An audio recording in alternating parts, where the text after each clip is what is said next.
Tes. Baik, terima kasih teman-teman wartawan semuanya. Hari ini dengan Pradi ingin menyampaikan banyak hal terkait dengan kasus Vina. Di sini sudah kami bersama-sama dengan seseorang yang luar biasa, bukan pengacara, tapi bekerja melebihi daripada pengacara ini, Kang Deddy ini. Terima kasih nih Kang Deddy, luar biasa nih Kang Deddy ini. Saya bilang kalau dulu ada kasusnya Jessica Wongso, kalau Kang Deddy ada pada waktu itu mungkin sudah banyak bisa dituntaskan dalam kasus ini, karena Kang Deddy ini bertindak sebagai seorang lawyer, ya, bukan lawyer, seperti lawyer, dan juga seperti private investigator yang luar biasa. Teman-teman semuanya, kita sudah mengikuti perkembangan kasus Vina sedemikian rupa. Di media terjadi debat yang luar biasa. Ada yang mendukung si A, ada yang mendukung si B, ada yang mendukung si C. Ada yang mengatakan ada pihak penyidik yang salah, ada yang mengatakan pihak terpidana yang salah. Pradi mengambil posisi tidak mencari siapa yang salah dan siapa yang benar, tapi posisi yang kita ambil adalah kita ingin menegakkan kebenaran. Itu posisi yang di Pradi. Itu sebabnya Pradi bekerjasama dengan Kang Deddy, dan di sini ada teman-teman saya, ada Pak Bendung, ya, ada Kang Yana, ada Pak Ruli Pengabdian dari Bandung, ada juga Pak Jutek ini yang selalu bekerja keras, ada Pak Duyanto, ada Bostam, ada Eli, ada Rilen, ada Asido ini ketua PBH Pradi Pusat, ya, Indonesia ini dia. Ada juga apa lagi? Ada Riri. Ini Riri yang selalu pasti sudah sering kenal sama para wartawan semuanya. Jadi itulah yang posisi yang diambil oleh Pradi. Mengambil posisi untuk menegakkan kebenaran, karena kami kedatangan pada waktu itu, pada mulanya kami itu tidak involved dalam kasus ini karena ada beberapa pengacara yang sudah turun tangan. Tapi ketika keluarga daripada terpidana datang kepada kami melalui Kang Deddy, kami betul-betul sungguh-sungguh kaget dan luar biasa. Di mana akhirnya kami menemukan suatu, belum kesimpulan pada itu, tapi arahan lah ya, satu pendekatan yang saintifik kami lakukan. Kami punya keyakinan berdasarkan bukti-bukti yang disajikan kepada kami bahwa ternyata ada bahwa sebenarnya terpidana ini tidak layak dihukum. Kami tidak meyakini bahwa mereka itu bersalah dengan beberapa fakta hukum yang sudah ada. Dan sebelumnya teman-teman juga sudah melihat bahwa kasus ini berkembang dan ada dan menjadi sampai ke pengadilan dan sampai orang ini dihukum. Itu bermula dari kesaksian dari 3 orang, yaitu namanya satu Aib, kedua adalah Liga Abar, ketiga adalah Dede. 3 orang inilah yang memulai cerita ini. Kalau 3 orang ini tidak bercerita dan membuat kesaksian, nggak ada kasus ini. Kasus pembunuhan itu tidak akan ada. Ini dulu. Tanpa adanya cerita dari kasus yang tinggal 3 orang ini, tidak ada benang merahnya, tidak ada bukti-bukti, dan tidak ada cerita tentang adanya pembunuhan daripada almarhum Eki dan Vina. 3 orang ini kan bercerita tentang semua adanya pelemparan, pengejaran, adanya bambu dan sebagainya, termasuk adanya samurai, batu yang dilempar dan sebagainya. Nah, kita sudah tahu dari 3 orang ini Liga Akbar sudah mencabut keterangannya dan menyatakan sebenarnya cerita itu tidak benar. Gitu ya. Hari ini kita mendapatkan bukti yang luar biasa melalui Kang Deddy. Keluarga dari Dede menghubungi Kang Deddy. Kita kedatangan di sini yaitu Dede.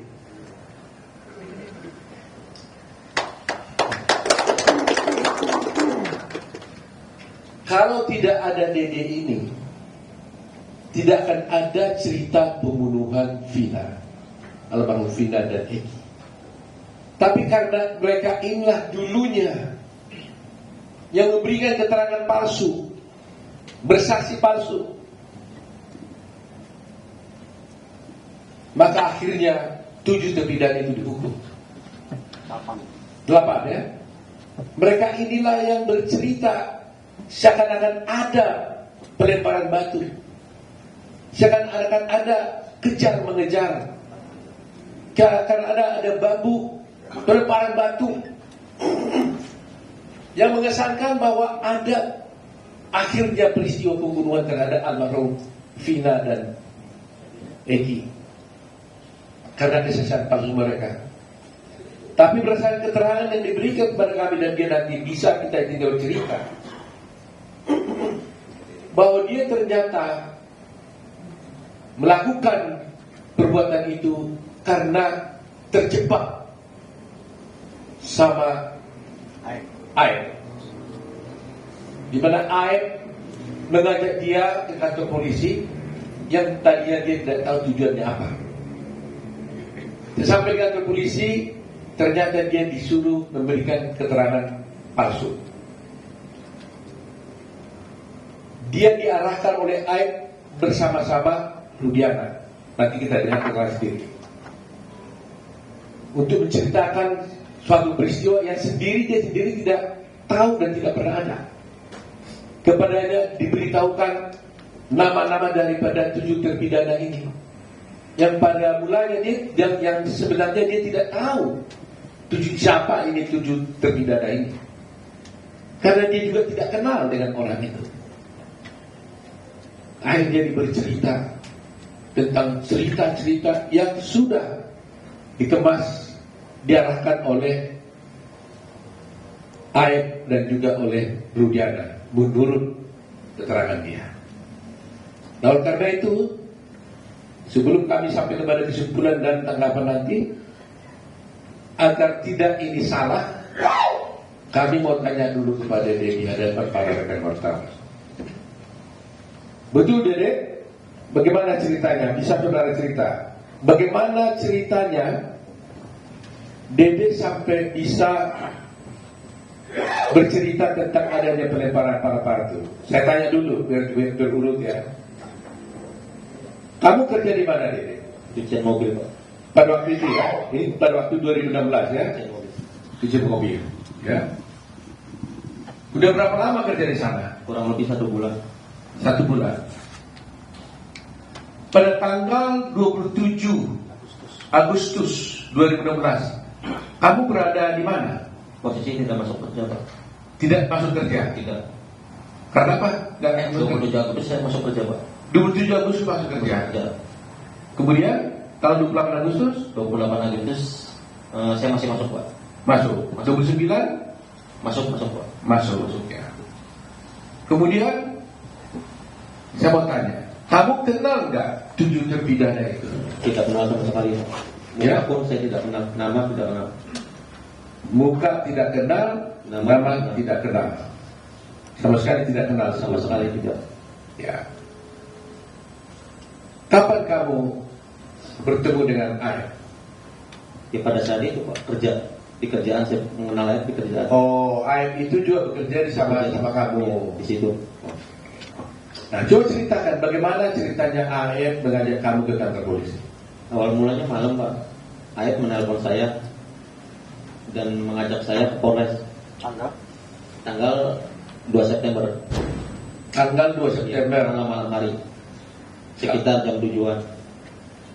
Saya antar lah, saya mikirnya kan orang rantauan Pak. Karena nggak tahu daerah situ, saya antar ke Polres. Nah setelah dalam Polres saya tanya, mau ngapain di sini? Kata buat keterangan saksi anaknya Pak Rudiana yang meninggal. Nah setelah itu saya tanya, emang mau ngapain kan? Kita tidak tahu peristiwa itu. Nah udah katanya nanti saya arahin, saya ikutin kalau kata saya. Dia bilang itu. Nah terus Pak Rudiana datang lah. Saya tanya ke Pak Rudiana juga, Pak Rudiana mau ngapain? Buat keterangan apa? Saksi anak saya meninggal kan? Nah disitulah diceritakan saya nongkrong di warung. Kalau warung kan bener Pak, warung malam hanya membeli rokok. Cuman ada segerombolan anak nongkrong, pelemparan batu, bambu, pengajaran, segerombolan motor ada di situ. Sebenarnya nggak ada Pak. Sudah diceritakan sebelum masuk BAP itu sudah diceritakan. Jadi sebelum kamu bertemu dengan Rudiana, kamu kan diajak oleh Rudiana di telepon katanya kan? Bukan saya ditelepon Pak. Saya ditelepon dengan Aep Pak. Ditelepon oleh Aep. Kamu diajak ke kantor polisi. Iya. Waktu kamu diajak ke kantor polisi, kamu tahu tujuannya itu apa? Belum tahu Pak. Saya nanyanya pas sudah masuk Polres Pak di dalam. Apa katanya waktu kamu diajak ke kantor polisi? Ya saya tanya pas di dalam, mau ngapain sih? Buat jadi saksi anaknya Pak Rudiana. Enggak, sebelum. Oh saya nggak pernah nanya Pak. Cuma nggak nanya Pak. Oh dia nggak ada. Oh kalau kantor saya kantor polisi gitu. Oke, setelah kantor polisi, ya, apa yang terjadi? Ya saya tanya, mau ngapain di sini? Buat keterangan saksi kan? Saksi siapa? Pak Rudiana yang anaknya meninggal. Oh itu kata Aep. Iya.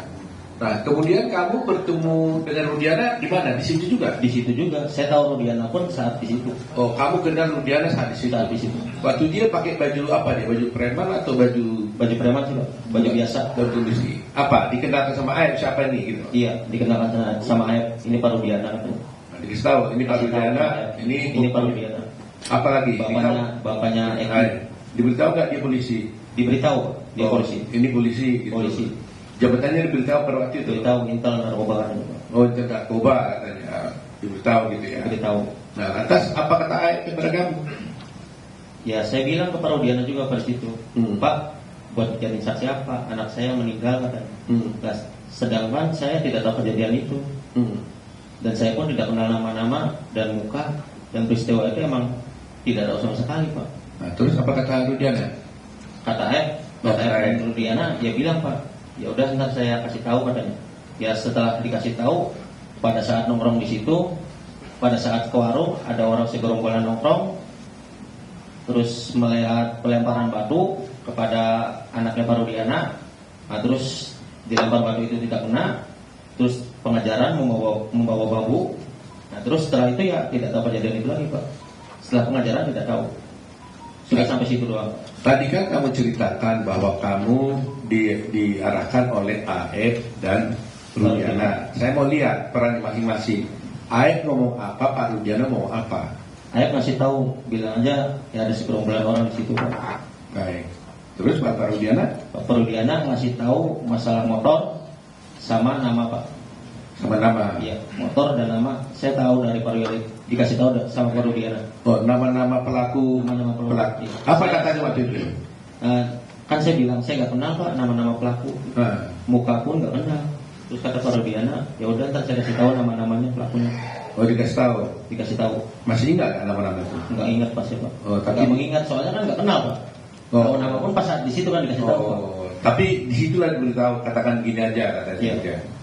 Nah sekarang setelah diarahkan oleh Aep dan Rudiana, lantas siapa yang melakukan buat BAP-nya? Mereka Rudiana juga? Bukan Pak. Oh bukan. Siapa? Ya penyidik di situ Pak. Oh penyidik. Di situ. Jadi kamu diarahkan oleh Aep dan Rudiana dulu, ya. Setelah itu baru di BAP oleh penyidik yang lain. Ya. Oh. Jadi penyidik yang lain ini nggak pernah mengarahkan kamu lagi dong? Nggak pernah Pak. Yang mengarahkan justru di si Rudiana dan lainnya gitu. Sebelum masuk itu Pak. Ya karena memang selalu terjadi begitu kan, yang mengukuli dengan yang menyidik kan selalu beda. Supaya yang menyidik, kalau upaya menyidik ditanya pernah kamu dipukuli penyidik, pasti nggak pernah mengukuli, tapi dipukuli dulu sebelum jadi luar. Kira-kira begitu cerita-cerita film yang kita nonton lah gitu ya. Ya, kan kira-kira begitu ya. Dan ini sekarang diarahkan oleh ini. Jadi penyidiknya tidak pernah mengarahkan, tapi sudah diarahkan oleh Parudiana dan AR. Begitu ya. Nah, kemudian setelah itu terjadi di BAP. BAP seperti biasa Pak. Ditanya aja ya. Ditanya. Kamu ceritakan seperti yang diarahkan itu. Seperti yang diarahkan sebelum masuk ya. Saya mau tanya, kenapa kamu mau? Sebenarnya hati saya mas sebenarnya nggak mau Pak. Kan saya juga sudah bilang Pak, saya tidak tahu kejadian itu sama sekali dengan AF dengan Parudiana. Nah pada saat itu kan saya rakyat kecil Pak, saya nggak ngerti hukum, sekolah pun saya hanya SMP. Ya saya merasa takut Pak, sudah di alam. Saya bisa apa di situ Pak? Ya tapi kan rumahnya kan kamu kan merasa berbuat, kenapa nggak nolak aja? Apa kamu diiming-iming? Tidak ada sama sekali Pak, diiming-iming. Enggak. Tidak ada sama sekali. Tapi kok kan orang bertanya, kok semudah itu kamu langsung diajak ini langsung kamu mau gitu? Kenapa? Maunya pun kan karena tidak tahu bahwa mau ke situ kan diberi buat kesaksian anaknya Parudiana Pak. Mungkin kalau saya tahu, ayah ngasih tahu sebelum masuk Polres, saya nggak mau Pak. Ya tapi setelah di dalam Polres, terus kenapa jadi kamu mau? Karena takut Pak. Takut sama siapa? Ya takut karena sudah di dalam Polres itu Pak. Loh kenapa? Kalau di dalam Polres kenapa banyak? Ya karena saya nggak ngerti hukum. Loh iya, karena Polres apa? Ada kamu dipukul nggak? Enggak sih Pak. Apa karena Parudiana polisi itu? Nah iya, bisa jadi Pak. Macam bisa jadi, yang benarnya di mana? Ya emang karena polisi Pak, saya takut. Jadi berarti kamu merasa takut, Ya merasa takut. karena sudah berada di kantor polisi, Ya. karena kamu diminta oleh Pak Parudiana yang polisi, Ya. kamu ikutin aja. Ya. Nah waktu itu kamu tahu lah akibatnya itu waktu itu ya. Saya tahu Pak akibatnya. Pasti tahu saya. Ya setelah di BAP pun kan saya ngomong ke Ayah Pak. Ya. Saya bilang kenapa membuat kesaksian seperti ini, kata saya. Kan bakal berat ke depannya. Udah katanya, saya kesal sama terpidana itu Pak. Kata ayah. Iya. Kenapa? Karena pernah dipukuli Pak. Oh, si ayah cerita bahwa dia pernah dipukuli oleh Warga sekitar di situ Pak. oh, ayah merasa apa? Dipukuli Oleh warga situ, bukan oleh terpidana. Iya, ada terpidananya Pak. Ada terpidananya. Terpidana. Jadi merasa kesal ya, Merasa kesal. sehingga diarahkan. Gitu. Ya beda. Ya, gitu. Nah, kamu diperiksa itu di mana? Di Polres mana itu? Polres Cirebon. Polres Cirebon. Nah, setelah di Polres Cirebon, apakah kamu pernah juga diperiksa di Polda? Tidak pernah sama sekali 2016 Pak. Hah? Tidak pernah. Tidak pernah. Tetapi di sini kita lihat ada berita acara kamu juga ada di Polda. Jadi di sini ada wartawan, kita lihat ya. Ini ada berita acara di sini di Polres dan juga ada acara berita acara di Polda. Tapi dia merasa kamu tak pernah tanda tangan berita acara yang di Polda tidak pernah Pak. 2016 saya tidak pernah. di Polda kamu tidak pernah tanda tangan berita acara di Polda. Di BAP pun tidak pernah Pak. Kesana pun tidak pernah. Kamu kok tahu di mana Polda? Tidak tahu sama sekali Pak. Sampai sekarang kamu Sampai tidak tahu sekali Polda. tidak tahu sampai sekarang pun istilahnya tidak tahu Pak. Yang sekarang 2024 mah udah Pak. Cuman kan kalau jalan tetap saya nggak hafal Pak. Nggak, artinya yang sebelum tahun 2004 itu kamu tidak pernah ke Polda. Tidak tahu Pak sama sekali. Tidak tahu ya. Tidak tahu. Soalnya di sini ada berita acara kamu di Polda pada tanggal 23 November. Itu nggak ada ya? Nggak ada Pak. Nggak pernah terjadi. Jadi ini kalau begini ada parah-parah begini ini, seperti yang kamu lihat di sini ini, tanda tangan ada nggak itu? Tanda tangannya pun agak beda Pak. Kamu nggak pernah tanda tangan ini? Iya, disamain sama yang 2016 di Polres itu Pak. Beda Pak. Oh gitu. Tapi kamu intinya kamu tidak pernah tanda Tidak tangan. pernah. Dan di sana pun tidak pernah Pak. Di BAP pun di Polda tidak pernah 2016. Baik. Hanya di Polres Cirebon. Saya mau tanya lagi. Kamu pernah disumpah nggak oleh polisi?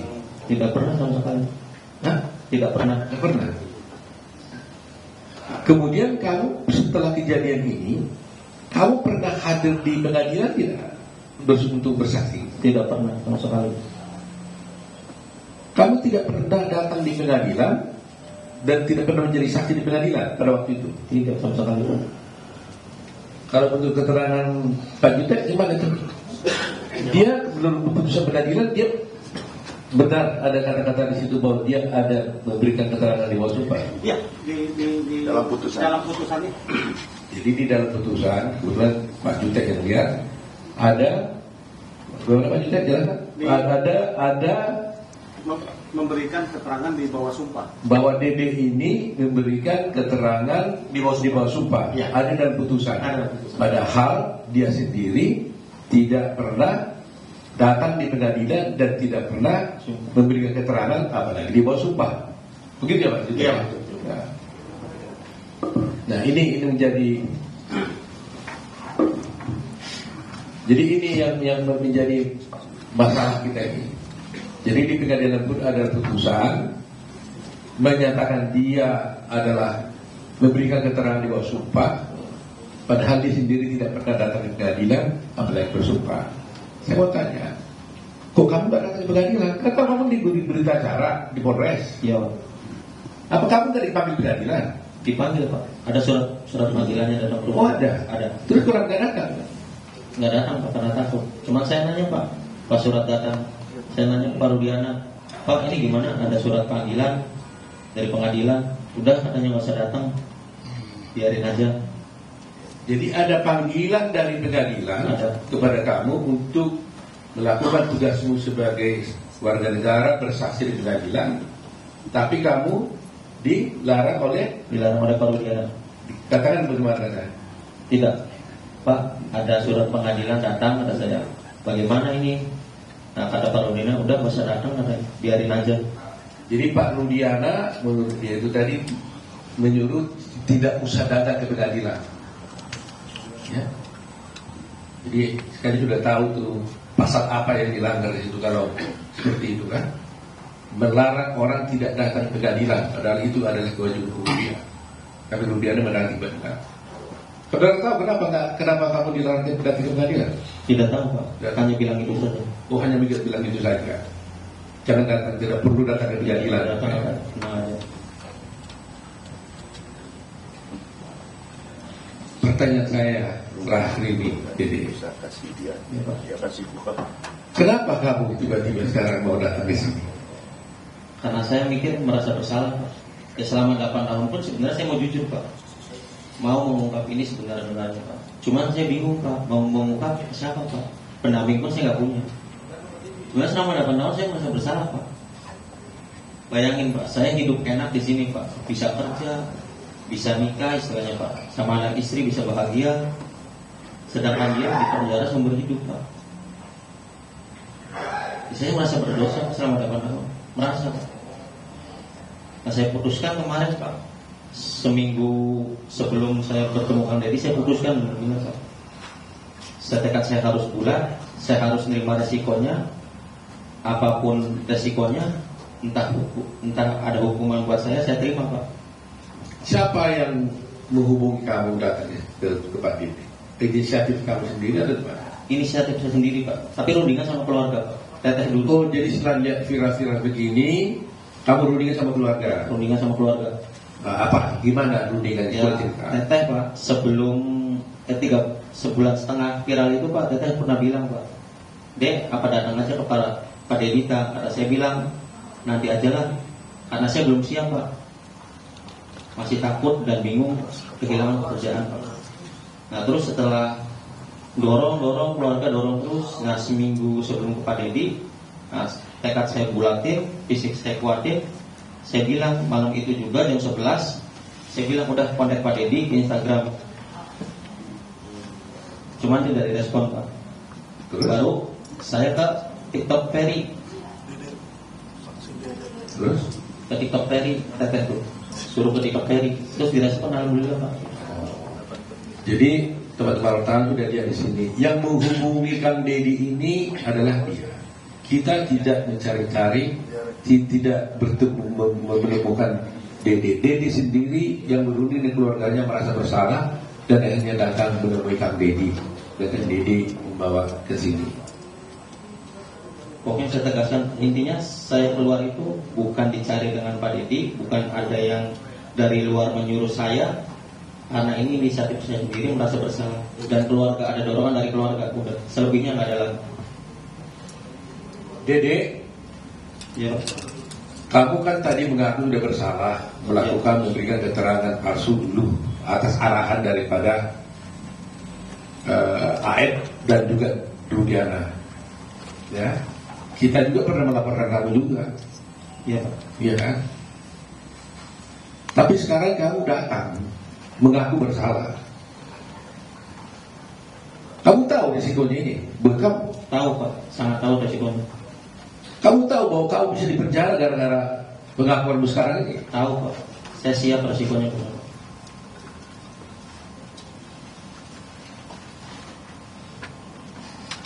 7 orang ini di dalam penjara gara-gara kamu. Iya, Pak. Kamu bersedia nggak masuk penjara supaya 7 orang ini keluar? Sangat bersedia, Pak. Yang penting intinya 7 terpidana itu saya mau keluar, Pak, bebas. Seperti kehidupan saya kemarin, Pak. Karena saya merasa bersalah. Meskipun kamu masuk penjara, Siap, Pak. Meskipun saya masuk penjara menggantikan 7 terpidana itu, saya siap, Pak. jadi kau siap 7 orang keluar, kamu masuk penjara Siap, siap, Pak. karena kau merasa bahwa mereka masuk penjara gara-gara kamu. Bukan saya, Pak.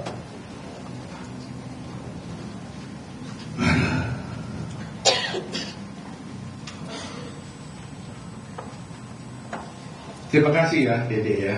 Sama-sama. Walaupun kamu ini sudah berbuat salah, tapi Tuhan menolong bahwa kamu bisa dibuka hati pikiranmu untuk menegakkan kebenaran. Kalau kamu tidak bisa datang di sini, bayangkan mereka itu akan ada di sana seumur hidup. Seumur hidup. Semula keluarganya bukan teraniaya semua. Dan keadilan menjadi tidak tercapai. Republik menjadi hancur. Tapi dengan keberanianmu ini, meskipun kau bersalah, ya saya harap di dalam hukum sebenarnya, Dede, saya bisa jelaskan sedikit. Belum tentu juga kau bisa harus dihukum, walaupun kau bersalah. Karena di dalam hukum itu, Dede, ada juga namanya alasan pemaaf, ada alasan pembenar, ya. Ada alasan penghapus untuk pidana dan sebagainya. Mudah-mudahan hakim nanti, kalau kamu harus diproses, ya, karena hukum ini kan ada yang formal. Formalnya kamu bersalah memberikan kesaksian palsu di pengadilan, akhirnya orang dihukum, akhirnya dihukum sampai seumur hidup. Apakah nanti umpamanya dengan pengakuanmu itu mereka jadi bebas, kau tetap harus diproses pidana? Saya tidak bisa katakan apa-apa, tergantung kepada kepolisian dan juga pada pengadilan apakah memberikan hukuman pada kamu. Tetapi karena keberanianmu untuk berbuat baik, untuk bertobat, menyatakan kebenaran, kami tetap dari kerajaan akan bela kamu. Supaya jangan ada yang takut untuk bertindak menyatakan yang benar. Jangan ada yang takut. Seperti Dede, berbuat salah tapi bertobat, mengaku bersalah. Mudah-mudahan ada alasan pemaaf buat kamu, ya, yang diberi oleh hakimnya.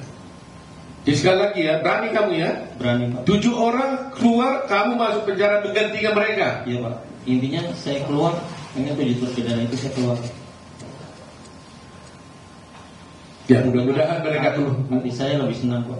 Mudah-mudahan mereka keluar, kamu juga nggak perlu masuk penjara. Amin. Tapi saya serahkan kepada hukum dan keadilan. Kita ada dia, terima kasih dia. Kan Dedi ini hatinya apa ya, sampai gak tahan nih Bang Dedi bu.